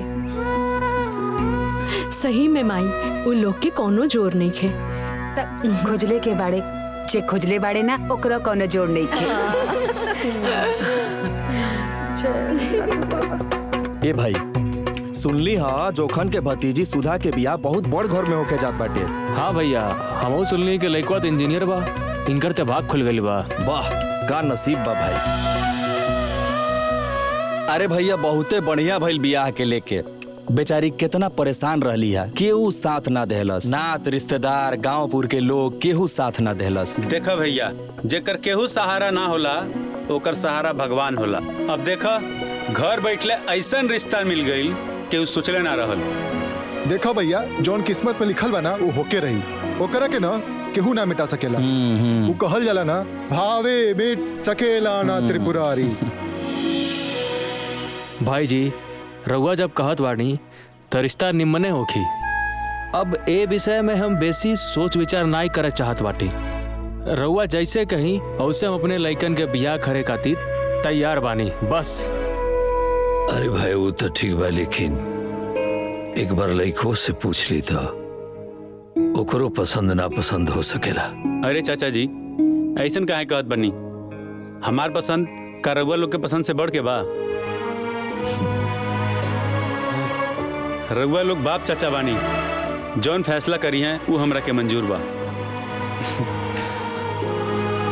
बाबूजी सबके तो मंजूर है बा, तो लेने देने की भी बात कर ली। अरे बेटा भगवान के दियल हमरे पास सब कुछ बा, तो हम दहेज लेके अपन हाथ काहे गंदा करी। हमरा के कुछ ना चाहिए। तो ठीक बा, एक ही मंडप में दोनों जना के ब्याह हो जाए, लेकिन हमारे को शर्त बा। रउआ शादी में जितना खर्चा करवा ओकर आधा पैसा हम खर्चा करब।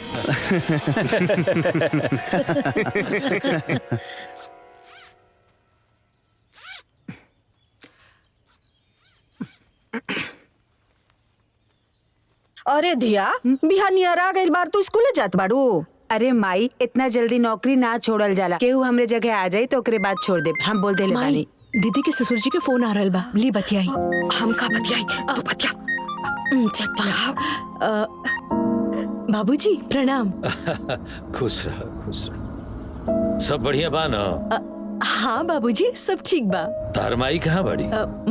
माई एजा बाड़ी। तनी बात करावो। ली बात करी माई, बात करी ना। भाई साहब प्रणाम। प्रणाम प्रणाम। कहा तनी कि सीमा बिटिया के ब्याह तय हो गई। बड़ा बढ़िया परिवार बा, सीधा साधा लोग बा, बहुत बड़ मनई बा। लइका डॉक्टर बा, ठीक बा ना? ठीक बा भाई साहब। तो कहता नहीं कि दोनों जानी के ब्याह एक ही मड़वा में हो जाए। अब भाई साहब वो सब तो ठीक बा, लेकिन दूधू को ब्याह हम कैसे संभाल पाए? रौरा चिंता मत करी, सब हो जाए। ठीक बा भाई साहब, जैसन राउर इच्छा। प्रणाम। आयो दादा, आयो दादा। अरे अमर बिटिया लोग।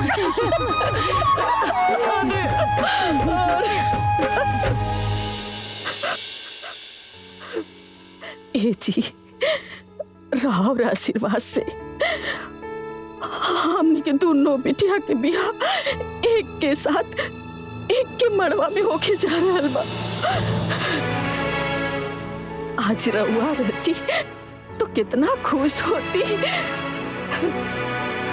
ए जी और कमी हमरा के बहुत कर रहल बा।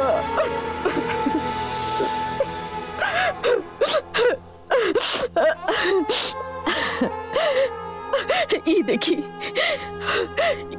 दोनों बिटिया के बियाह के कार्ड बा।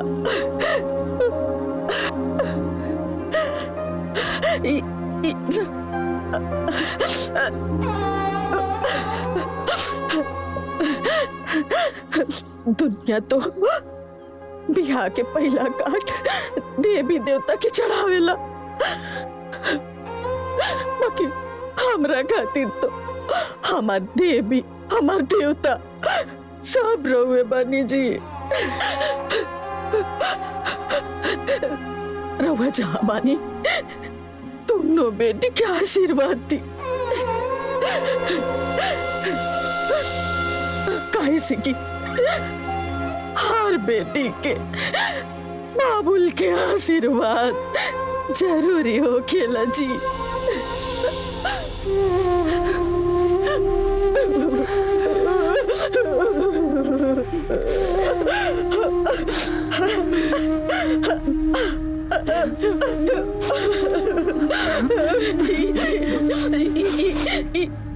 दोनों बेटी के आशीर्वाद दीजिए।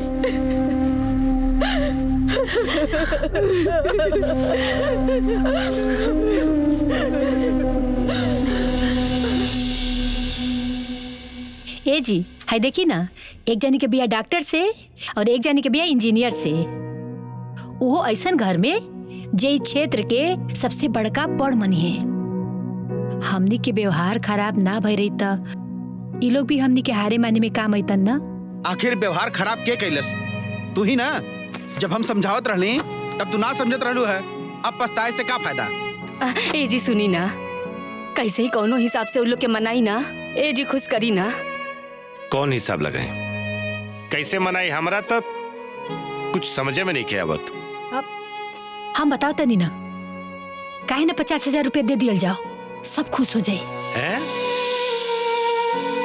हाँ, ये आइडिया ठीक बा।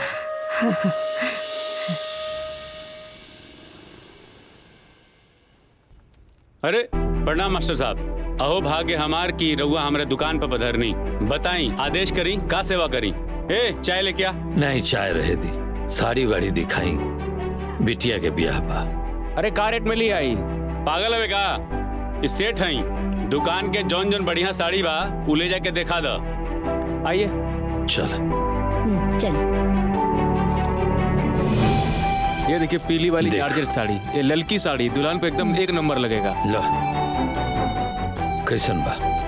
बहुत बढ़िया साड़ी बा। अच्छा, दो जगह एक से एक पैक कर दे, सही रही ना? बिल्कुल निमन रही भाई जी। अरे आप लोग जाइए, हम घरे पहुंचवा दे। भूलैया मत, न तो बरतिया तरह के गरी हैं सब।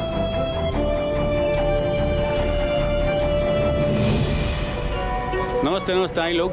प्रणाम प्रणाम प्रणाम प्रणाम प्रणाम। ये कैसे? ये 4x6 के है। 6x6 के बा। ये देखिए किंग साइज है।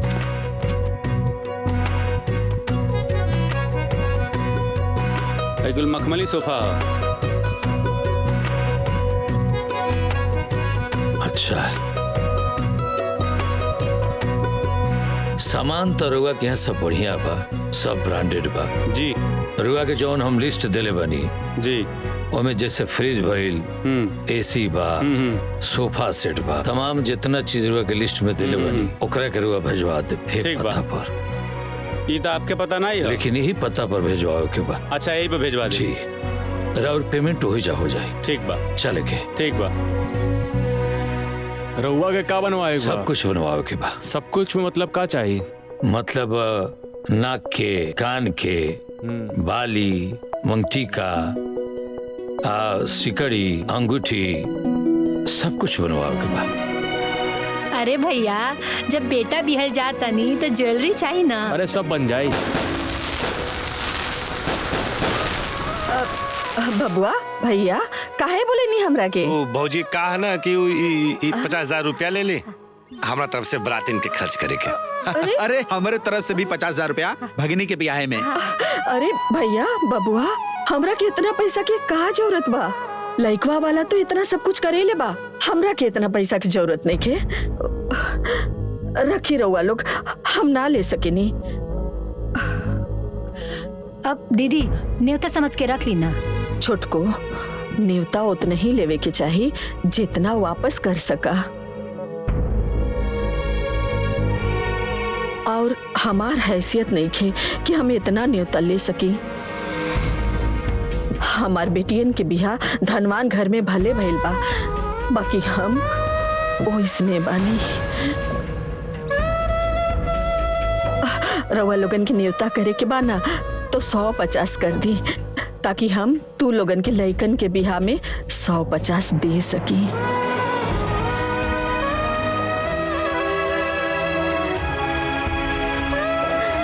बबुआ भैया रख ली पैसा। बराता गोइल, ए चली जा बराता गोइल। हमार बिटियन के ब्याह होवे जात बा।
पुंडरीकाक्षं च वायाभ्यन्तरा शुचिः हरि ओं गणानां त्वा गणपतिवङ्गवामहे प्रियाणां त्वा प्रियपतिवङ्गवामहे निधीनां त्वा निधिपतिवङ्गवामहे वसो ममयामजानि गर्भदमा त्वमजासि गर्भद्धमः सर्वमङ्गलमाङ्गल्ये शिवे सर्वार्थसाधिके शरण्ये त्र्यम्बके गौरी नारायणी नमोस्तुते। कन्या को बुलाइए।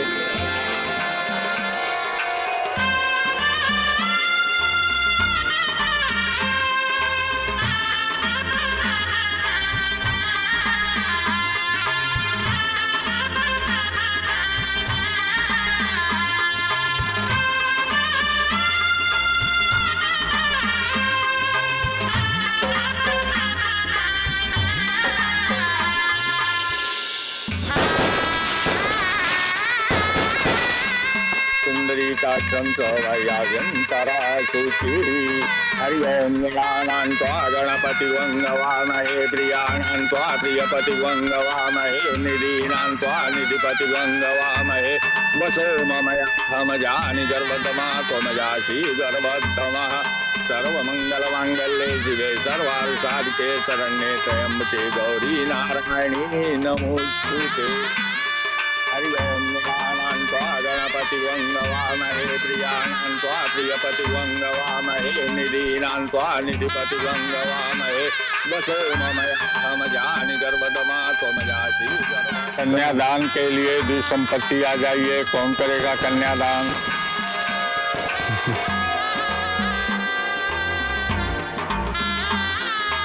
पंडित जी, कन्यादान सिर्फ हमार माई करी, सिर्फ हमार माई और केहू ना।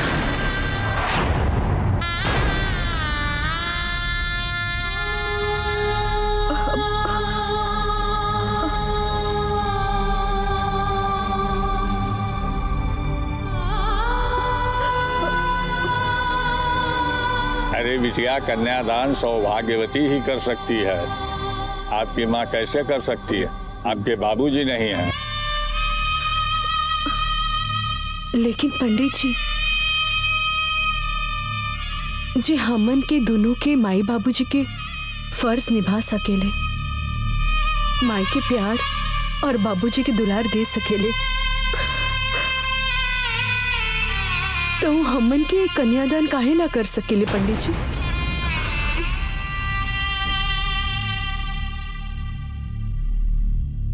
पंडित जी, हमनी के माई सिर्फ हमार माई ना, माई और बाबूजी दोनों बाड़ी। बिटिया बात के समझा, ये शुभ काम बा, सुहागी नहीं कर सकेनी। हम कैसे करी? ना माई, हम कुछो न जाने ली। हमन के कन्यादान सिर्फ तू ही करबू।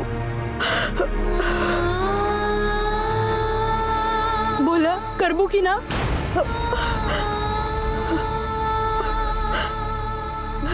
अब हाँ करब।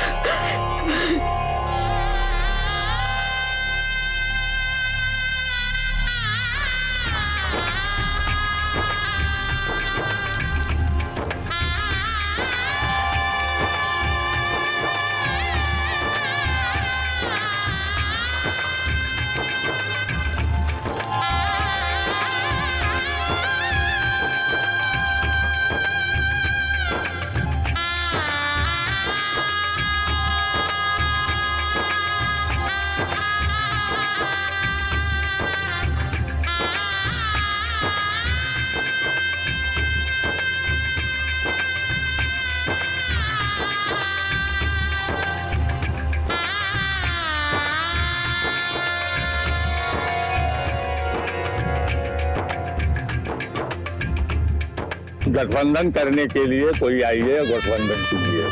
आओ हो, एगो तू कह दे, एगो हम कह देता नहीं।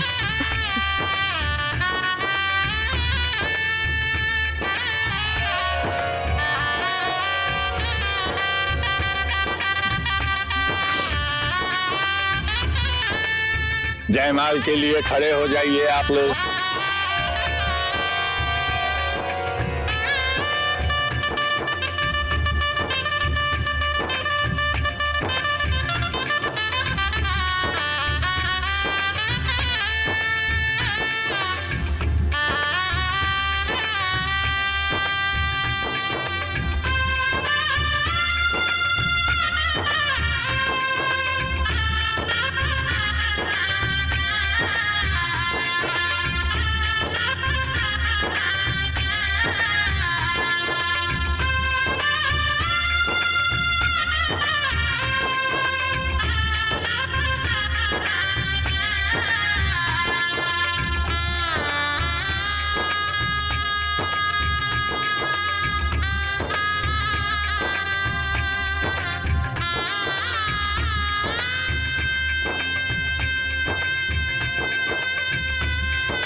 माई तोहरा ही आके दुलारे रहनी, बाबूजी के प्यारे रहनी।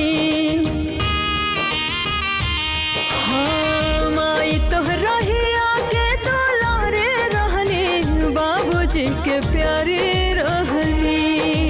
हमके भुला न जइहे रे माई, तोहरो याद माई बड़ी छूटे घर बार अब छूटे अंगना, छूटे अब प्यारी बहिनी। माई तोहरा ही आके दुलारे रहनी, बाबूजी के प्यारी रहनी।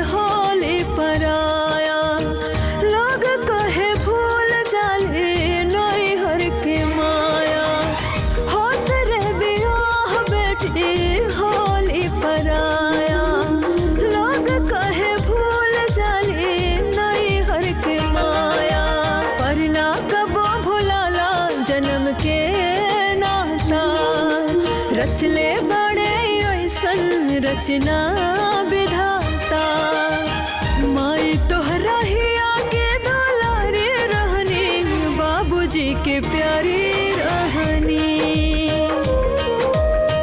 माई तोहरा ही आके दुलारे रहनी, बाबूजी के प्यारी रहनी।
बाबूजी के प्यारी रहनी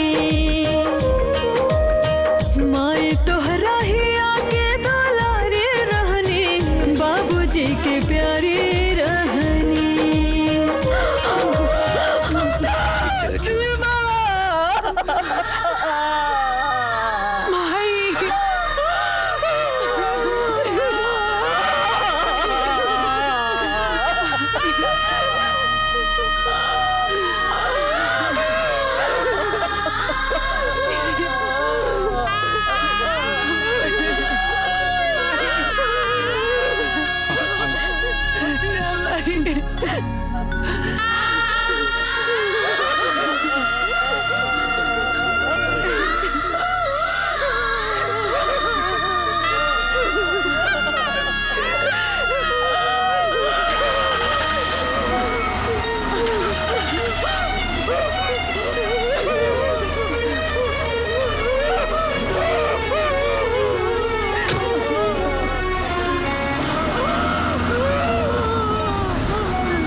पानी पी ली दीदी, पानी पानी पानी।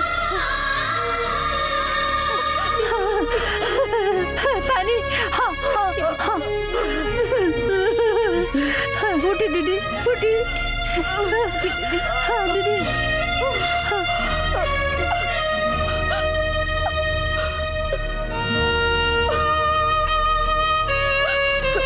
समझी जी, हमार बेटियन के ख्याल रखब। अब उन लोगन के रहुए लोग माए बाप बानी, उन लोगन में अब इन बचपन आबा। अगर कुछ भूल चूक हो जाए तो उन लोगन के माफ कर दे भाई साहब। कैसन बात करता नहीं, रुआ बिल्कुल चिंता मत करी। राउर बेटी लो हमनी के बहू हलो, और बेटी बहू में हमनी के कोनो फर्क ना करे ले जा।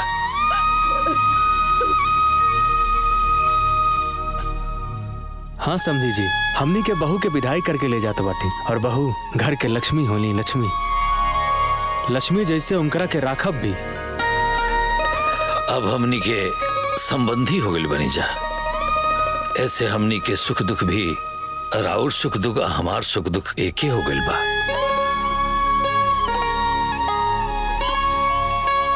और ब्याह कोनो दूर थोड़े के लिए बनी, जब रुआ इच्छा हुई रुआ मिले चली आए, चाहे रुआ आदेश करे हम वो लोग के विदा कर दे।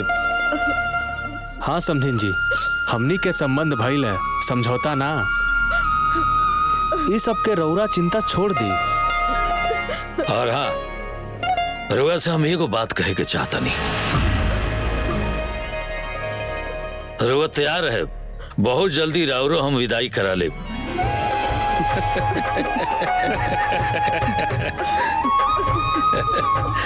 अरे तैयार बानी ना? अच्छा प्रणाम।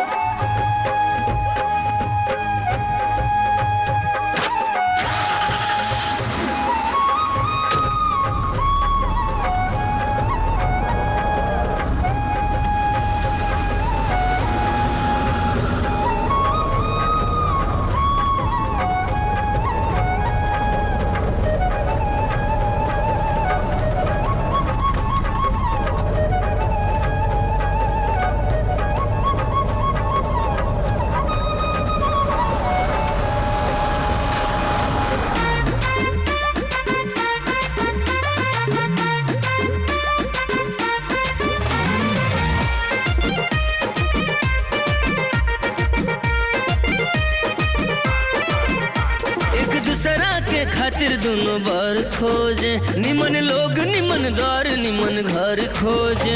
एक दूसरा के खातिर दोनों बार खोजे, निमन लोग निमन द्वार निमन घर खोजे।